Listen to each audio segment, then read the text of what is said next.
Hello बच्चों, कैसे हो आप लोग सब। ओके, आई होप कि ये जो लॉकडाउन का पीरियड है इसमें आप लोग अच्छे से पढ़ाई कर रहे होगे। कुछ नहीं तो थोड़ा बहुत तो पढ़ाई कर ही रहे होगे। ओके ना, प्रीवियस चैप्टर हमारा एंड हो गया था जो था ज्योग्राफी का द एनवायरनमेंट। आज हम लोग हमारा न्यू चैप्टर स्टार्ट करेंगे। एज आई सेड बिफोर, वो चैप्टर हिस्ट्री का होगा। ओके, ऐसे 1 बाय 1 ज्योग्राफी हिस्ट्री सिविक्स ऐसे करके हम अपना सिलेबस कंप्लीट करेंगे। Now moving on to the chapter.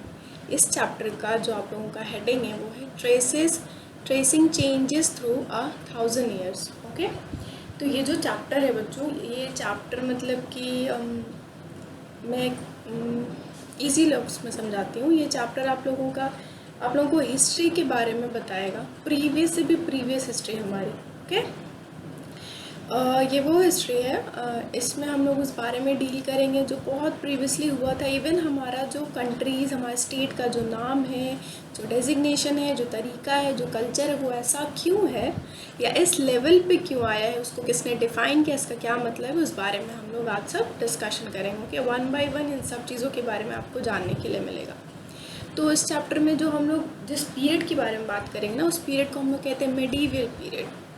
Medieval period का क्या मतलब होता है बच्चों? मेडिवल पीरियड का मतलब होता है एक period, a period from the second half of the 8th century, 8th century के सेकेंड हाफ से लेकर के 18th सेंचुरी के फर्स्ट हाफ तक, क्योंकि 19th सेंचुरी से मेडिवल पीरियड ख़त्म हो जाता है। तो 18th सेंचुरी के फर्स्ट हाफ तक, मतलब 8th सेंचुरी के सेकेंड हाफ को, 8th सेंचुरी का आधा ले लो और 18th सेंचुरी का जो फर्स्ट हाफ है, उस दोनों को मिला के उस बीच का जो टाइम पीरियड होता है ना, उसको हम लोग मेडिवल पीरियड कहते हैं।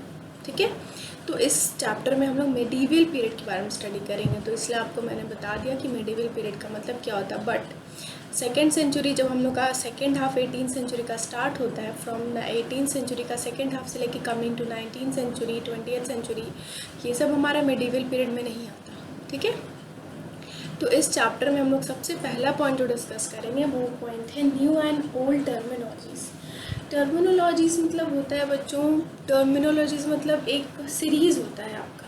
ठीक है, फील्ड, या आप कह सकते हो कि पुराना और नया तरीका, पुराने और नई बातें, पुराने और नए चेंजेस, इन सबको कंबाइंड एक फील्ड में रख के हम लोग उसको नाम देते हैं टर्मिनोलॉजीज़। ओके, तो हम लोग नए और पुराने तरीके, नए और पुराने वर्ड्स, नए और पुराने डेजिग्नेशंस जानेंगे आज। ठीक है, सबसे पहले जो हमारा सबसे फर्स्ट क्लैरिफिकेशन है वो होगा हमारे खुद के स्टेट हिंदुस्तान के बारे में। ठीक है, एज यू हैव सीन, बहुत सारे आपने प्रीवियसली से अब तक आपने देखे होंगे कि जो वर्ड्स होते हैं ना, उसके मतलब चेंज होते रहते हैं टाइम टू टाइम। जैसे टाइम चेंज होता है, वक्त के बदलते बदलते या हिस्ट्री के चेंज होते होते एक वर्ड का मतलब भी चेंज होता है। डिपेंड करता है कि वो वर्ड आप कौन से सेंटेंस में लगा रहे हो। तो यहाँ पर भी जिस वर्ड के बारे में आज हम डिस्कस करेंगे वो है हिंदुस्तान। द टर्म हिंदुस्तान, ये जो टर्म हिंदुस्तान है, ये इंडिया में, जिसे हम इंडिया के नाम से जानते हैं अभी, the term Hindustan is known as India. जैसे कि हमारा मॉडर्न नेशन है अभी, है ना, मॉडर्न नेशन कहिए या स्टेट कहिए, हमारा इंडिया, हिंदुस्तान पहले था, अभी हम उसे मॉडर्न इंडिया के नाम से जानते हैं। ओके, वो क्या है, वो टर्म कहाँ से आया? वो टर्म सबसे पहले बच्चों यूज़ हुआ था 13th सेंचुरी में।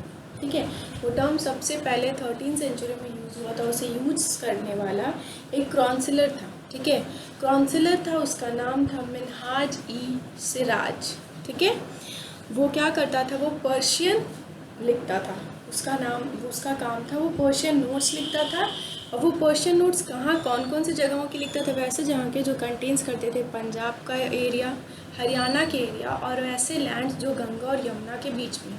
ठीक है, ये जो टर्म हिंदुस्तान है, ये सबसे पहले 13th सेंचुरी में इस्तेमाल हुआ था। किसके द्वारा? एक पर्शियन राइटर था मिनहाज ई सिराज, एक काउंसिलर था, क्रॉन्सिलर, CHRONCILER, जो पर्शियन लिखता था।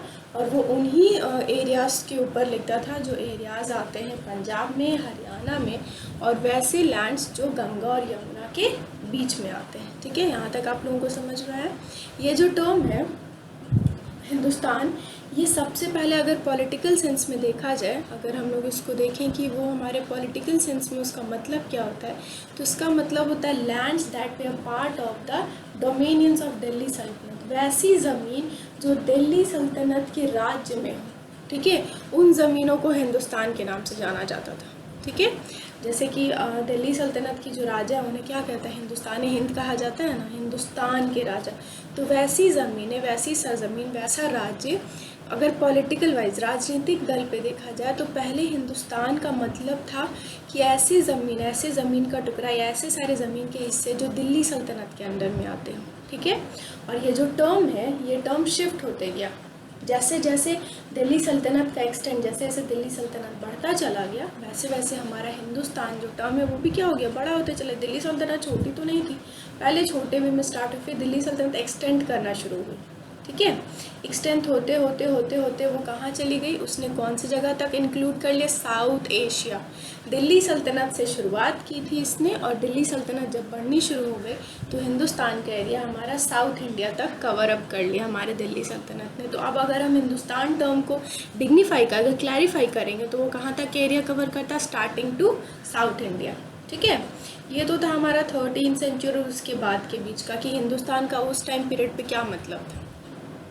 बट अगर हम लोग बात करें 16th सेंचुरी की, तो लेटर इन 16 मतलब 16th सेंचुरी की शुरुआत की बात करते हैं, लेटर की बात छोड़ते हैं। अभी शुरुआती दौर में 16th सेंचुरी का जब अर्ली स्टेज था तो हमारे जो किंग बाबर, सबको जानते हैं, जो बाबर था उसने हिंदुस्तान वर्ड को किस लिए यूज़ किया था, उसने फिर देखो यहाँ पे एरा चेंज हो रहा है बच्चों, 13th सेंचुरी चेंज हो गया। अब क्या हम लोग 16th सेंचुरी के बारे में बात करें, जब दिल्ली सल्तनत के बारे में बात करें थे तो वहाँ पर हिंदुस्तान का मतलब दूसरा था, लैंड्स था, लैंड्स वो सारी सरजमीन जो दिल्ली सल्तनत के अंदर में आती।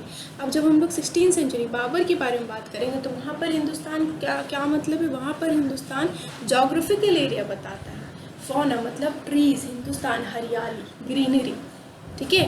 बाबर के टाइम पीरियड में हिंदुस्तान का मतलब था ग्रीनरी, ऐसा ग्रीनरी, वो जितना भी ग्रीनरी, जितना भी ग्रीन एरिया है उसको डिस्क्राइब करने के लिए हिंदुस्तान वर्ड यूज़ होता था, ठीक है।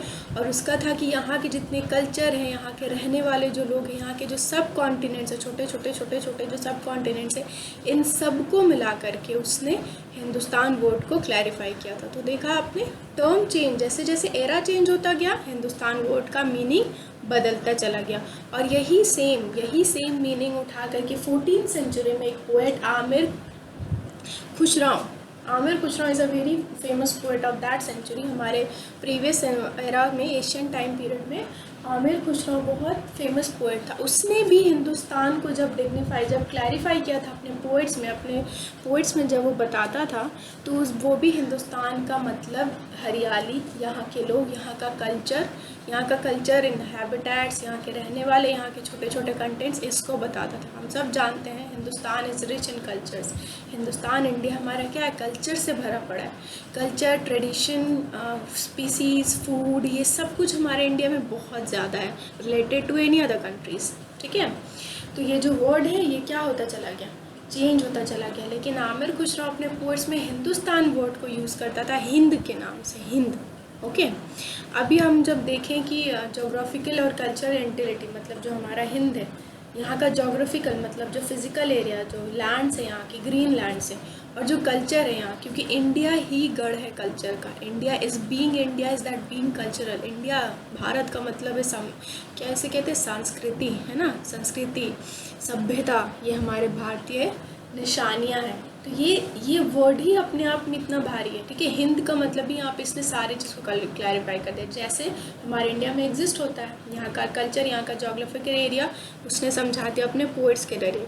अब जो हिंदुस्तान वर्ड है डिड नॉट, ये पॉलिटिकल और नेशनल मीनिंग कभी भी एसोसिएट अब करता है। अब जब हम लोग हिंदुस्तान के बारे में बात करते हैं कि हिंदुस्तान क्या है, इंडिया क्या है, तो अब एक मॉडिफाइड मॉडर्न नेशन हो चुका है।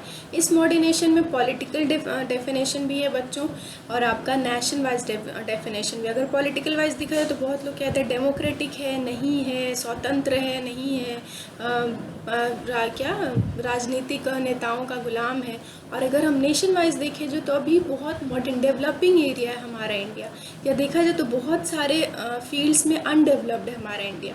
तो हिंदुस्तान जो वर्ड है, जो हिंदुस्तान एक वर्ड है जो एक स्टार्टिंग 13th सेंचुरी से पहले इस्तेमाल हुआ, वो अब आते आते आपने देखा कितना चेंज हो गया। अब इसका मतलब कुछ और ही है। आज के दौर में हिंदुस्तान का मतलब होता है पॉलिटिकल मीनिंग हो या फिर नेशन वाइज मीनिंग हो, ठीक है। लेकिन स्टार्टिंग जब हम लोग इसके बारे में पढ़े थे तो इसका क्या मतलब था, इसका मतलब था पार्ट ऑफ इन दिल्ली सल्तनत, ठीक है।